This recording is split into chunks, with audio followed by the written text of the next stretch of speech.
የሰዎችን ቤት የሚያቃጥል ራሱ ግን የማይቃጠል አለፍ ሲልም ሰዎችን የሚገድልና አካል የሚጎዳ ነው።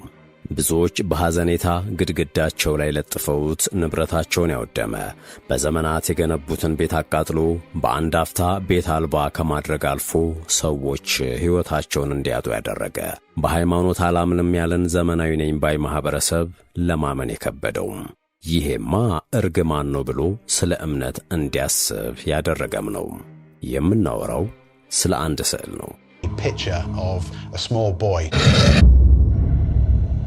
There was sort of an orange glow reflected on his skin, as though he was looking at something burning.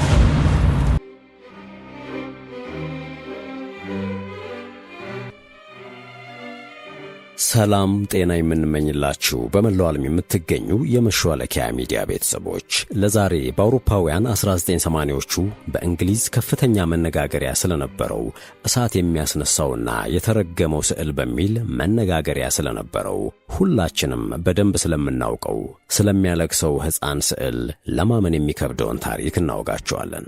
ወደ ዝግጅቱ ከማልፋችን በፊት የተመረጡ ተረኮቻችን ለሌሎች የሚደርሱ ዘንድ ቪዲዮውን ላይክ በማድረግና ለቻናሉ አዲስ የሆናችሁ ደግሞ ሰብስክራይብ በማድረግና የደውል ምልክቷን በመጫን የአብሮነት ድጋፋችሁ አይለየን እያለን እስከ ተረካችን ፍጻሜ አብራችሁን ቆዩ የሚለው የአክብሮት ግብዣችን ነው።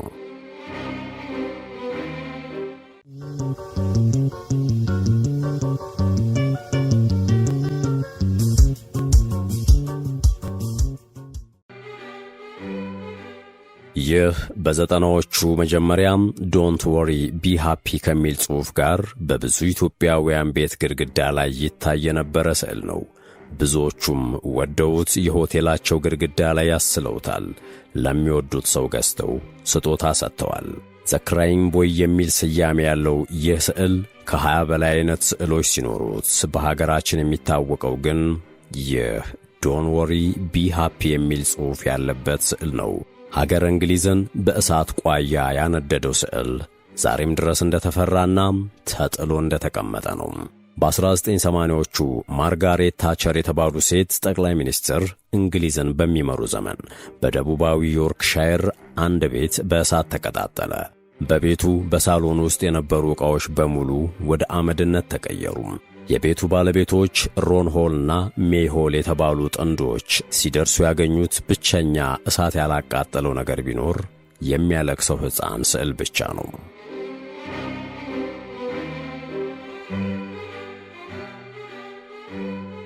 እኚህ ጥንዶች ስዕሉ እርግማን እንዳለበት ሰዎች እንደነገሯቸውና ከቤታቸው እንዲያስወግዱት ቢነግሯቸውም እነርሱ ግን ስቀው ማለፋቸውን ከቃጠሎ በኋላ ተናግረዋል።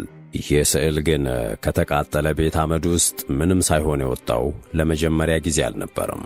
በአውሮፓውያኑ መስከረም 4 1985 የእንግሊዝ ተነባቢ ጋዜጣ ዘ ሰን አንድ ዘገባ ብሌዚንግ ከርስ ኦፍ ዘ ክራይንግ ቦይ ፒክቸር ወይም አነጋጋሪው የሚያለቅሰው ልጅ ስዕል እርግማን በሚል ርዕስ ይዞ ወጣ። የአካባቢው የእሳት አደጋ መከላከል ኃላፊ ነገሩ እውነት ነው ማለታቸው ደግሞ የበለጠ ጉዳዩ ተነባቢና ትኩረት ሳቢ እንዲሆን አደረገው። እንደ እሳት አደጋ መከላከል ባለሙያው ምስክርነት ከሆነም በመላው ሀገር እንግሊዝ እኚህን ስዕሎች ትንሽ እንኳ የመቃጠል ምልክት ሳያሳዩ ከተቃጠለ ቤት አመድ ውስጥ እንደሚያገኟቸው ይናገራሉ። መቼም ቢሆን ይህንን ስዕል ቤታቸው እንደማይሰቅሉ መናገራቸው ደግሞ ስዕሉን በገዙ ስጦታ በሰጡና ቤታቸው ባለ ሰዎች ልብ ውስጥ ትልቅ ፍርሃት ጫረ።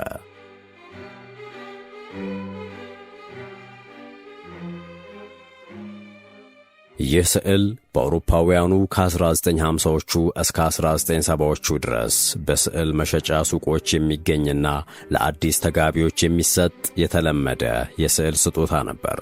እንደ ሞናሊዛ አሊያም እንደ ጎሮኒካ አንዴ የተሳለ ሳይሆን ተመሳሳይ ከ20 በላይ ስዕሎች እንደተሳሉም ይነገራል። በእርግጥ ይህ ቁጥር ብዙዎች ዘንድ አከራካሪ ሆኖ ቀጥሏል። ፎቶኮፒ ተደርገው ፕሪንት የሆኑት የዚህ ስዕል ብዜቶች ደግሞ ቁጥራቸው እስከ 50 ሺህ እንደሚሆን ይነገራል። በብሪቲሽ ዲፓርትመንት ስቶር ውስጥ ለሽያጭ ቀርበው ይሸጡም እንደነበረ በዘመኑ የነበሩ ሰዎች ይናገራሉ። በሰራተኛው መደብ አባላትና በቤት እመቤቶች ለቤት ጌጥነት ተመራጭ ስዕል ነበር። ለቀጣይ 10 ዓመታት ግን ስዕሉ በድጋሚ መሳልም መታተምም አቁሞ ነበር። ይህ ደግሞ የሆነው ስዕሉ እያደረሰ በነበረው የእሳት ቃጠሎ ምክንያት ነበር። ይህ አነጋጋሪና ልዩ የሆነ ስዕል አወዛጋቢነቱ የጨመረው የሰዓሊው ትክክለኛ ማንነት ሳይታወቅ ሲቀር ነው። ስዕሎቹ ላይ ጆቫኒ ብራጎሊን በሚል ስም የተፈረመ ፊርማ ቢታይም ይህንን ሰው ግን እዚህ ቦታ አውቀዋለሁ፣ አብሮ አደግነን፣ እዚህ ቦታ ተምረናል የሚል ሰው ሊገኝ አልቻለም። ይህ ሰው የሳላቸው ከ100 በላይ የሚያለቅሱ ሕፃናት በጣሊያንና ስፔን በረንዳ ዳር የነበሩ እንደሆኑ ይነገራል።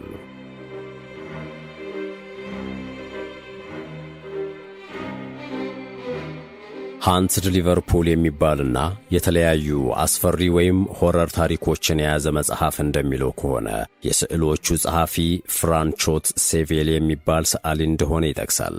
ተስለዋል ከሚባሉት ብዙ ሕፃናት መካከል እንደ መጽሐፉ መረጃ ከሆነ አንዱ ዶን ቦሊኖ የተባለ ታዳጊ ነበር።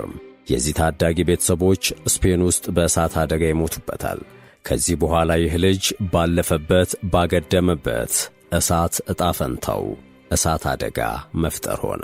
በዚህ ምክንያት ይህ እርግማኑን ያወቁ ሰዎች ዲያብሎስ ሲሉ ይጠሩት ነበር። አንዳንድ ሰዎች እንዲህ አይነት እርግማን የደረሰበት ከቄስ ትእዛዝ ውጪ ለማደጎ በመሰጠቱ ነው ይሉ ነበረ። ይከተለው የነበረው የእሳት አደጋ እሱንም በ1970ዎቹ እንደገደለው ይነገራል። በመኪና አደጋ ምክንያት በተፈጠረ እሳት ተቃጥሎ መሞቱ ይነገራል። ይህ ታዳጊ ግን ከመሞቱ በፊት በፍራንቾት ሴቬሊ መሳሉን ይገልጻል።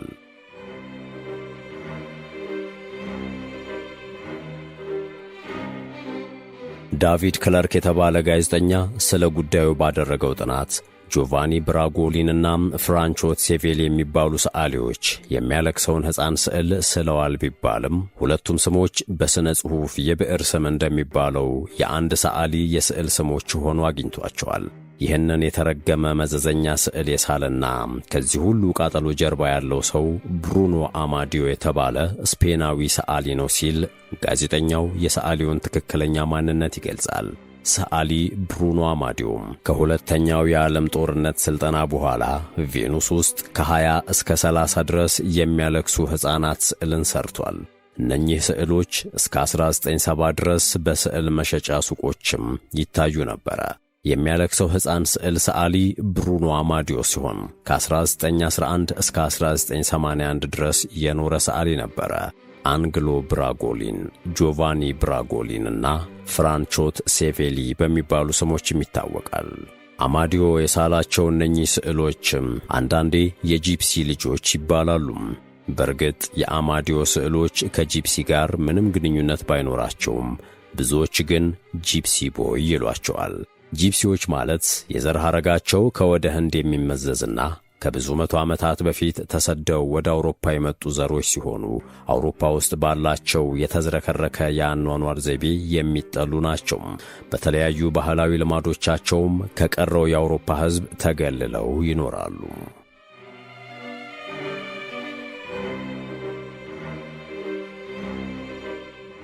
ስዕል ትምህርት ቤት ገብቶ ስዕል እንደተማረ የሚነገረው ሰዓሊው አማዲዮ ከሁለተኛው የዓለም ጦርነት በኋላ በጣሊያኗ የጥበብ ከተማ ቬነስ ውስጥ በስዕልና ከተማ እድሳት ላይ ተሰማርቶ ሰርቷል። ቬነስ በነበረበት ወቅትም እስከ 65 ድረስ በስሙ የተፈረመባቸው ስዕሎችን ስሎ ለቱሪስቶች መሸጡ ይነገራል። እነኚህ ዝነኛ የሆኑ ስዕሎቹም ፎቶኮፒ ሆነው እየታተሙ በዓለም ዙሪያ ተሸጠዋል። እሱ ግን ከነዚህ ስዕሎች የሮያሊቲ ወይም ለሠራው ፈጠራ የሚገባውን ክፍያ አላገኘም። ከጦርነቱ ሙሉ ለሙሉ ማብቃት በኋላ ግን ወደ ስፔን ፓዱዋ ተዘዋውሮ ይኖር እንደነበር ይነገራል። ስፔን በነበረበት ጊዜ የሚስላቸውን ሕፃናት በአካባቢው ባለ ወላጅ አልባ ሕፃናትን ከሚያሳድግ ድርጅት ያገኝ ነበረ። በኋላ ላይ ግን ይህ የሕፃናት ማሳደጊያ በእሳት አደጋ መውደሙ ተሰምቷል። ከአማዲዮ ሌላ አና ዚኒክሰን የተባለች ስኮትላንዳዊት ሰዓሊ የሚያለቅሱ ሕፃናት ስዕሎችን ተከታታይ ሥራዎችን መሥራቷንና የእሷም ስዕሎች በተመሳሳይ ቤቶችንና ሕንፃዎችን እንደሚያቃጥሉ ጥናቱን የሠራው ጋዜጠኛ ይገልጻል። ውድ የመሿለኪያ ቤተሰቦች ይህን ዘገባ እዚህ ድረስ ከተከታተላችሁት ቻናሉ የበለጠ እንዲያድግ አንድ ጊዜ ሰብስክራይብ እንድታደርጉ አስታውሰን ተረካችንን እንቀጥል። አና ዚኒክሰን ሌላኛዋ የሚያለቅሱ ሕፃናትን በመሳል የምትታወቅ ሰዓሊ ናት። ከ1901 እስከ 1976 ድረስ የኖረችው ይህች ሰዓሊ የስዕል ትምህርትን በማዕረግ የተመረቀች ሲሆን በ1960ዎቹና በ1970ዎቹ የምትስላቸው የሚያለቅሱ ታዳጊ ወንዶችና ሴቶች ስዕሎች ታዋቂ ሆነውላት ነበረ። በወቅቱ በሰራተኛው መደብና በሴቶች የሚወደዱ ተመራጭ ሥራዎች ነበሩ። የሁለቱ ሰዓሊዎች ሥራዎች በሥራ ከመመሳሰል በዘለለ ብዙ የሚያመሳስላቸው ነገሮች አሉ። ሁለቱም የደረሱበትን ቤት፣ የተሰቀሉበትን ግድግዳ ከማቃጠላቸው ባለፈ ስዕሎቹ ትንሽ እንኳን ቃጠሎ ሳይነካቸው ከአመድ ውስጥ ይወጣሉ። ዋጋቸው ርካሽ መሆኑም በብዙ ብዛት መባዛታቸው በሰሜናዊ እንግሊዝ በሚገኙ ዝቅተኛ ገቢ ባላቸው የሰራተኛ መደብ መወደዳቸው በጣም ያመሳስላቸዋል። የስዕሎቹ አነጋጋሪ ባህሪ በሚዲያ ተደጋግሞ የሚወራ ጉዳይ ሲሆን የተለያዩ የመዝናኛ ዝግጅቶችም ይህንን ጉዳይ ወደ ሚዲያ ማምጣት ጀመሩ። አንድ ታዋቂ የሬዲዮ ፕሮግራምም በዚህ ስዕል ምክንያት ቤቴ ተቃጥሏል የምትል ሴት ይዞ ቀርቦ ነበረ። ባለታሪኳ ማክቺን ቤቷ ሙሉ ለሙሉ እንደተቃጠለም ቤተሰቦቿ እንደተረፉና ከተቃጠለው ቤት አመድ ውስጥ የተገኘ አንድ ብቸኛ ነገር ቢኖር የሚያለቅሰው ልጅ ስዕል እንደሆነ ተናግራለች። ስለ ስዕሉ አስደንጋጭ እውነታ ያወቀችውም ቆይታ የእሳት አደጋ ተከላካዮች ነግሯት እንደሆነ የተናገረችው ባለታሪኳ ስዕሉን አውጥታ እንደጣለችው ተናግራለች።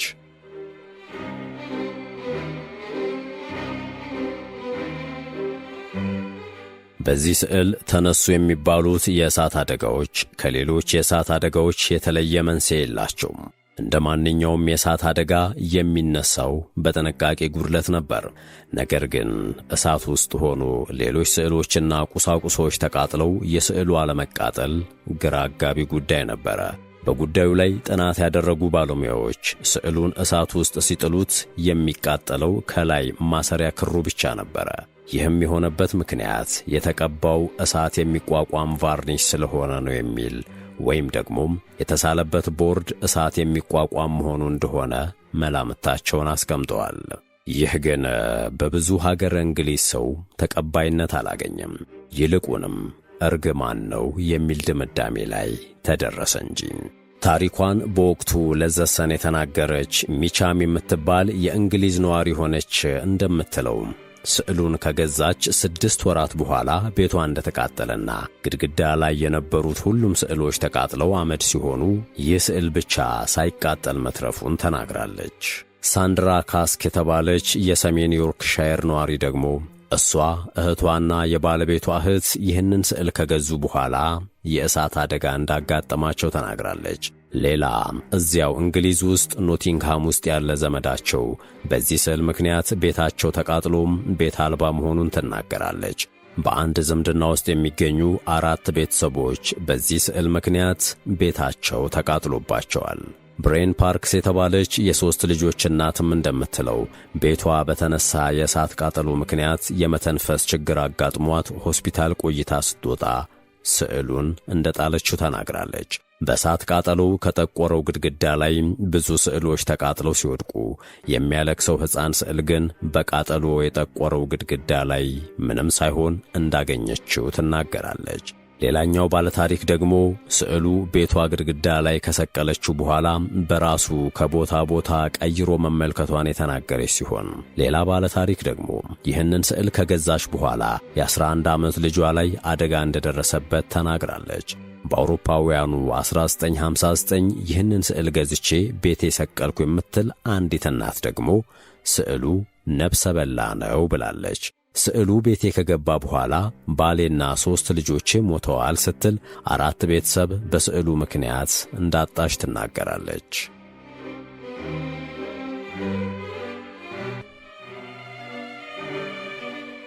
የዚህ አነጋጋሪም አወዛጋቢም ስዕል ጉዳይ ዘሰን ጋዜጣ ላይ መውጣት ከጀመረ በኋላ ብዙ ሰዎች በተከታታይ የገጠማቸውን ችግር ለጋዜጦች ያካፍሉ ነበረ። ስዕሉ ላይ የተነሳውን ጉዳይ አንብበው ያላመኑ ሁለት ባልና ሚስቶች ስዕሉን ገዝተው እሳት ውስጥ ጥለው እንደሞከሩት በኋላ ለዘሰን ጋዜጣ በጻፉት ደብዳቤ ገልጸዋል። ጥንዶቹ በሚገርም ሁኔታ ስዕሉ ለሰዓታት እሳት ውስጥ ቢቀመጥም እንዳልተቃጠለ ይናገራሉ። ስዕሉ ያለበት እርግማን አለ፣ ቤታችንን ያጠፋል ብለን ጣል ነው ሲሉም ስጋታቸውን ተናግረዋል። በአውሮፓውያኑ 1970ዎቹ በእንግሊዝ ሮተርሃም ከተማ እሳት አደጋ ተከላካይ ድርጅት ኃላፊ አለን ዊልኪንሰን ይባላል። ለ33 ዓመታት በዚህ ሥራ ላይ ያሳለፈው ዊልኪንሰን እንደ እርግማንና የመናፍስት አሰራር ባሉ ሐሳቦች እንደማያምን ይናገራል። ያያቸውና የደረሱት የእሳት አደጋዎች በሙሉ ከሰው ልጅ ጥንቃቄ ጉድለት ምክንያት እንደሆኑ ይናገራል።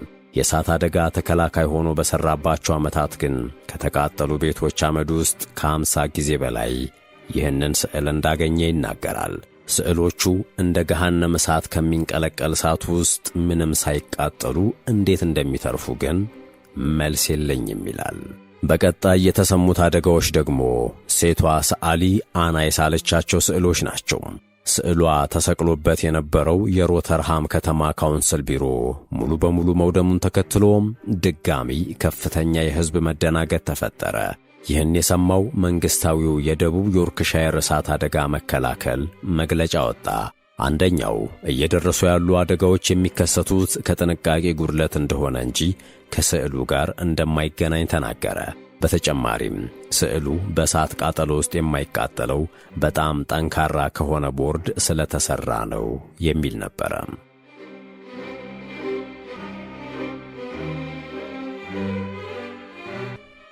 አስገራሚው ነገር የአማዲዮም ሆነ የአና ስዕሎች ዛሬም ድረስ በኢንተርኔት የስዕል መሸጫ ዌብሳይቶች ላይ አሁንም ድረስ ከ50 እስከ $100 ድረስ እንደ ፍሬማቸው ልዩነት እየተሸጡ ይገኛሉ።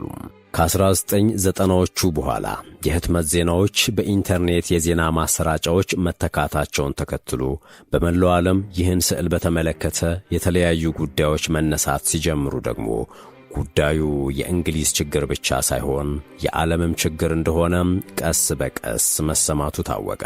በእርግጥ የሚያለቅሰው ሕፃን በኢትዮጵያ ልክ እንደ ዳቪንቺ የመጨረሻው ራት ታዋቂና በበርካታ መኖሪያ ቤቶች ግድግዳ ላይ የነበረ ስዕል ነው። ሆኖም ግን ስለዚህ ስዕል ጉዳይ ይህ ነው የሚባል ነገር ሲነገር ተሰምቶ አያውቅም።